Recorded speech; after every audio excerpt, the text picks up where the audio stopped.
Many, in fact. The obvious ones are if you're above ground level and you've got there through a lift because you're unable to kind of navigate staircases for whatever reason, you have a temporary or a permanent mobility issue.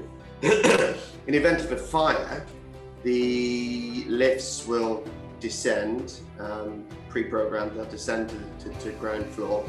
The doors will open and they will no longer react to a call. So if you are somebody that is unable to go downstairs, you are now in effect left above ground level or potentially below ground level with your primary and only source of egress unavailable to you. So absolutely, that's an obvious one. There are many other barriers that can come up with people with disabilities.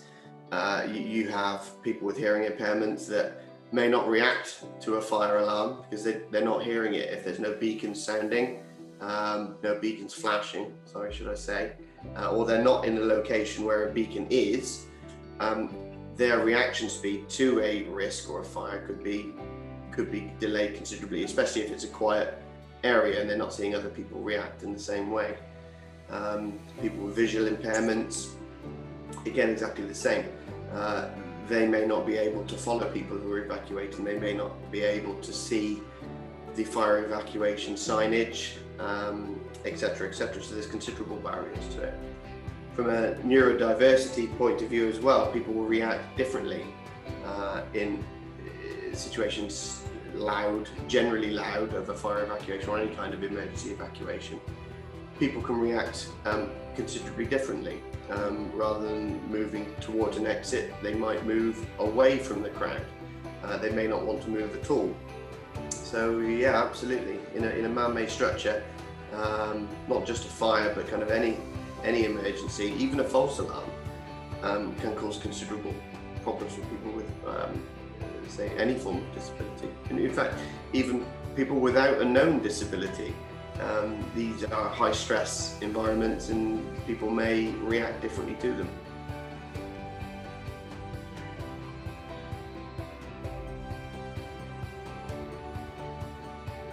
The most important thing with an evacuation chair is that it is immediately obvious what it is. Staff should be trained, that training should be in date, and they should know exactly kind of what is underneath that cover.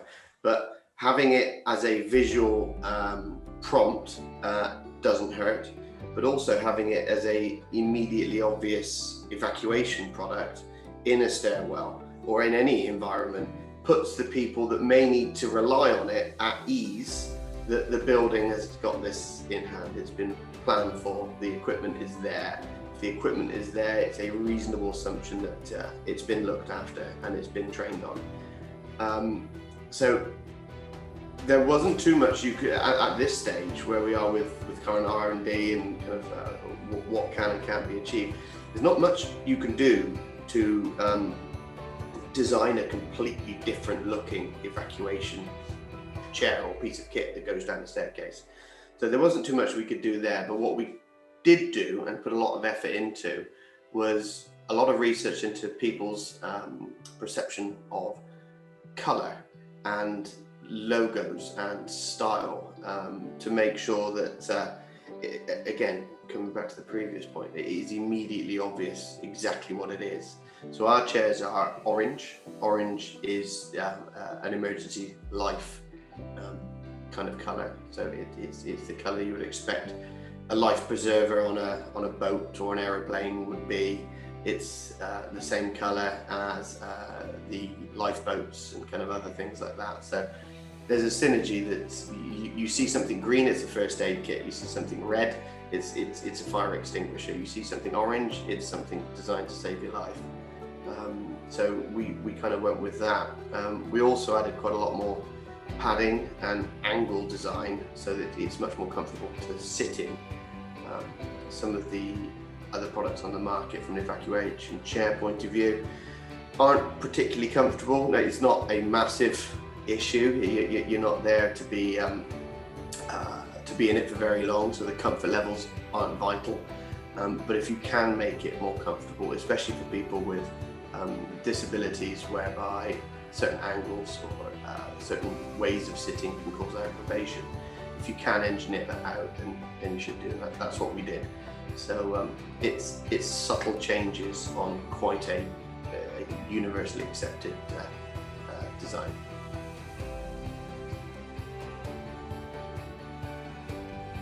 In a nutshell, their ethos and their reason for doing what they do is exactly the same as ours.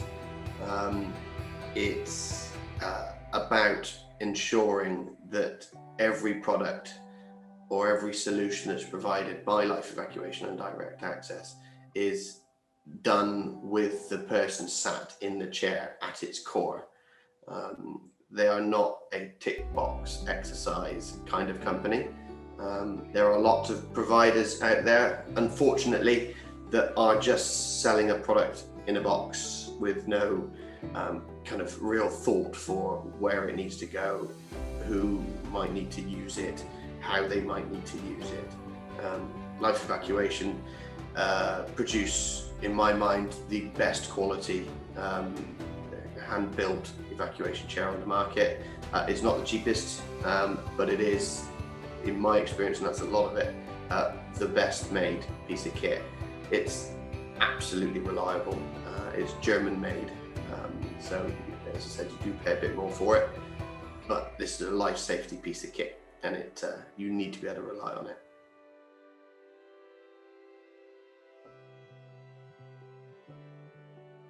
There will be companies out there that will just sell a product in a box and let it go.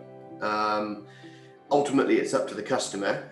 We thoroughly recommend that if you are to put an evacuation chair, one of ours or anybody's, in a building, then if you are expecting a member of your staff to put another member of staff, a visitor or whatever, into an evacuation chair in a high stress environment where there potentially is a fire and there are people panicking around you, not having training on what is a physical process is just not really acceptable.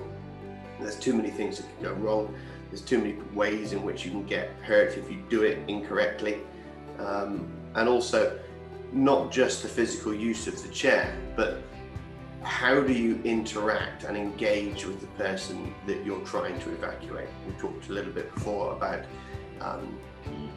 you will potentially be, or the operator of the chair will potentially be helping a member of the public who may have sensory issues, may have certain health conditions that if you do it incorrectly, you can cause them either considerable stress or pain. So a lot of our training focuses on how do you engage with the person that you're trying to evacuate, what questions do you ask, how do you approach somebody that doesn't want to be touched, how do you approach and get the kind of buy-in for somebody that has a visual or hearing impairment. They obviously can't see or hear you. How do you put them at ease and ensure that they're helping you help them? Well, the last thing you want is the person in the chair being panicked or being upset as you're trying to obviously get them down the staircase. So our training focuses heavily on not just the physical use of the chair, but the method by which you interact with your potential evacuee. So we almost insist on evacuation chair training for any new or even current user.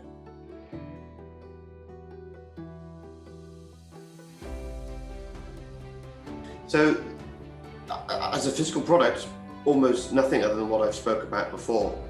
What we do that is different is that we engage with the client and try to instill in them the need for the evacuation chair to not be a tick box exercise that you buy, you put it in a stairwell, you train some staff, those staff leave 5 years later, nobody knows what's in that stairwell. That's the unfortunate reality of lots of evacuation chairs around the world.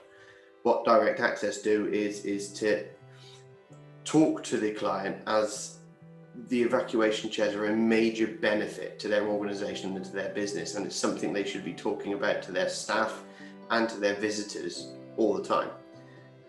It shows that the employer or the building owner or whoever is kind of responsible has the best interests of everybody at heart at all times.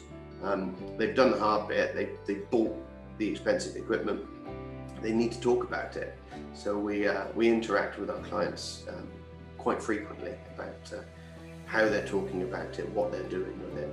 And actually the fact that they've got an evacuation chair or chairs or process in their building is an asset to their building, and it can drive their bottom line in effect. They get better employees and they stay longer because you're an employer that looks after their staff.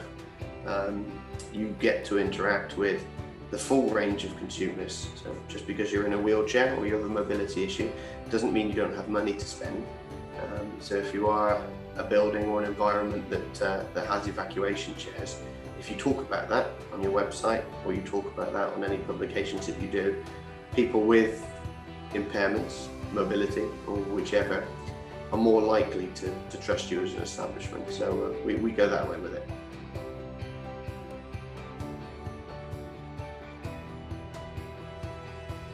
Really, other than training, we never want them to be used.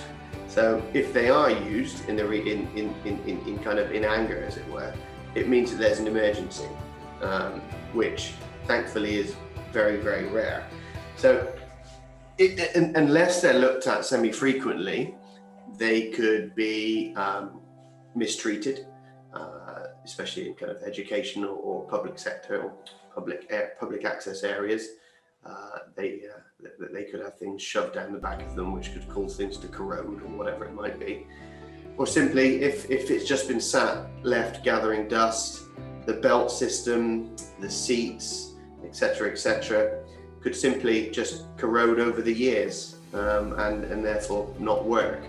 So it's almost, there's no point having an evacuation chair sat gathering dust, not being looked after or talked about in the stairwell, because it probably won't perform correctly. And you might find that if you do call on it one day, 5 years, 10 years down the line, and you've never ever taken that cover off, it's not going to help you, which is obviously the worst possible situation to be in. So yeah, so to make sure it's up to date, I mean, you don't need to be buying new evacuation chairs every year. I think generally something like 10, 11 years is an average kind of lifespan of an evacuation chair, again, depending on if it's used, etc. In terms of laws and legislation, you in 2005 they did the regulatory reform order, which in effect put the responsibility of evacuation into the lap of the person that has invited whoever into a building. So it's a responsible person, the business owner, the employer, whoever it's going to be. It is their responsibility to ensure that everybody can evacuate in a timely manner and safe manner without the need for the fire service or without the need for the fire service to do all of that work for you. The evacuation should be underway when the fire service arrives, so the plan will be in place to look after everybody. So yeah, there's absolutely laws in place, not specifically for evacuation chairs, but for an evacuation process that is suitable and sufficient for the risk.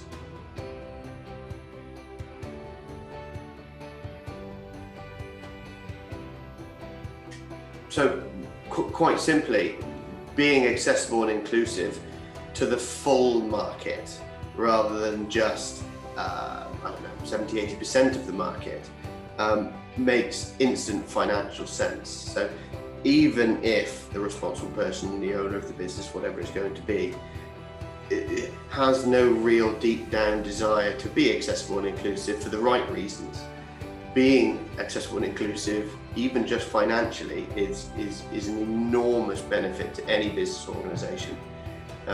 1 in 5 people in the UK have some form of disability, which obviously if you're an organisation or a business that does not cater for 1 in 5 of the population of the UK, all of which have considerable spending power, you are instantly limiting your business opportunity.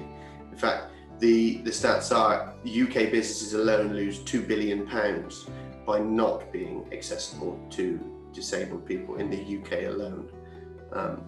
I'm sure if I was a shareholder in a large organisation and I was able to make a few changes to make society a bit better, to be a bit more fair and inclusive, and at the same time I make more money, it's a pretty straightforward business decision to make.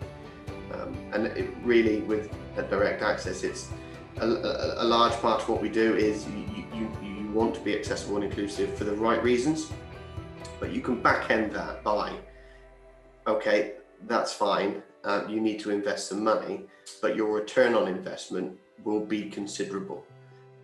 So it's a business and a socially responsible thing to do.